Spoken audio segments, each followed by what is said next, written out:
Everyone, welcome to commerce lectures. I am Neha. आज हम करेंगे class 12 Indian economic development. And guys, आज का हमारा टॉपिक है प्रॉब्लम्स ऑफ इंडियन एग्रीकल्चर।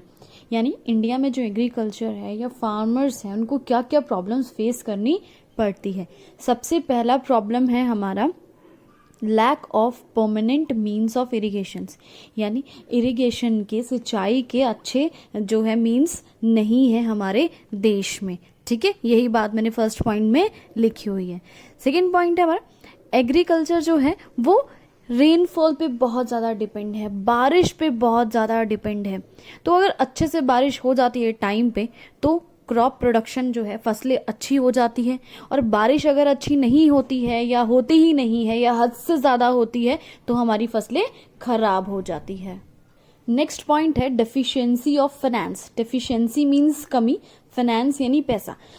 अगर इंडिया की बात की जाए तो यहाँ पे जो एग्रीकल्चर हैं उनके पास पैसों की, फाइनेंस की बहुत ज़्यादा कमी है। अपने फाइनेंशियल नीड्स के लिए यानी पैसों के लिए जो पुअर फार्मर्स या स्मॉल फार्मर्स होते हैं वो किस पे डिपेंड होते हैं? महाजन्स लोगों पे या छोटे छोटे मनी लेंडर्स लोगों पे, लैंडलॉर्ड्स पे, इन लोगों पे डिपेंड होते हैं और इनसे कर्जा उठा लेते हैं।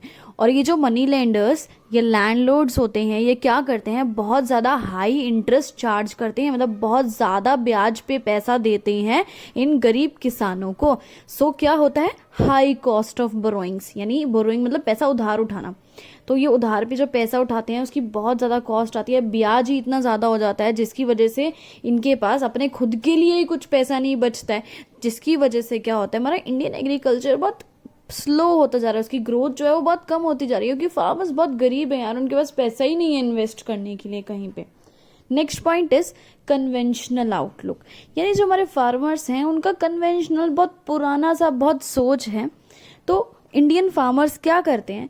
फार्मिंग को किस नज़रिए से देखते हैं? As a means of subsistence. यानी वो फार्मर जो होते हैं इस तरह से जो है खेती बाड़ी करते हैं कि सिर्फ और सिर्फ उनकी फैमिली की नीड्स पूरी हो। जैसे कि गेहूं उगा लिया, चावल उगा लिए, दाल उगा लिए, थोड़ा बहुत, यही बस ऐसा सब चीज़ें उगाते हैं। वो इस तरह की क्रॉप्स नहीं उगाते हैं जिसे कि मार्केट में जिसकी ज़्यादा ज़रूरत है या जिसको बेच कर मार्केट में ज़्यादा से ज़्यादा पैसा कमाया जा सके। वो रिस्क ही नहीं उठाते, सोचते छोड़ो ना, अपना खाने पीने का तो जुगाड़ करो, बेचेंगे क्या बेचेंगे हम, सोचते ही नहीं है ऐसा तो बेचने का।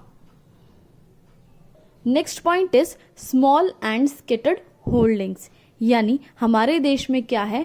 होल्डिंग्स इधर मतलब है लैंड होल्डिंग्स, यानी जमीन की बात करी जा रही है। तो छोटे छोटे टुकड़ों में बटी हुई है किसानों के पास, ठीक है। और स्केटर्ड यानी बिखरी हुई है, छोटे छोटे लैंड एक जगह, छोटा सा लैंड एक जगह। अब आपको पता है एक दादा की एक जमीन होती है, बेटे उसके 4 हो जाते, 4 हिस्से, उन 4 बेटों के 2-2 बच्चे हो जाते, फिर उसके छोटे छोटे 2-2 हिस्से, ऐसे करते करते करते जमीनों के बहुत टुकड़े हो जाते हैं और छोटी छोटी जमीन रह जाती है अंत में किसानों के पास।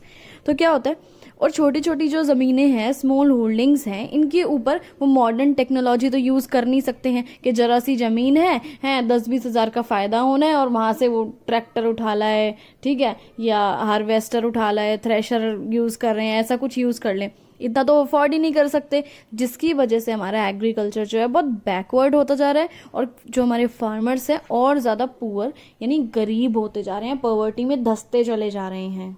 Next point is exploitative agrarian relations. बात यह है कि एग्रेरियन रिलेशन क्या होता है? आपका लैंडलॉर्ड्स और टेनेंट्स के बीच का जो रिलेशन होता है वो कहलाता है एग्रेरियन रिलेशन। लैंडलॉर्ड्स कौन होते हैं? जो ज़मीन के मालिक होते हैं। टेनेंट्स कौन होते हैं? जो लेबर्स या पीजेंट्स या फार्मर्स होते हैं, खेती बाड़ी का काम करते हैं। ज़्यादातर क्या होता है, यही टेनेंट्स लोग जो होते हैं वो लैंडलॉर्ड्स, जमींदारों की जो खेत होते हैं उनमें अपना फसल वगैरह उगाते हैं। खुद से ऑनर लोग नहीं उगाते हैं फसल, ये छोटे छोटे टेनेंट्स लोग उगाते हैं।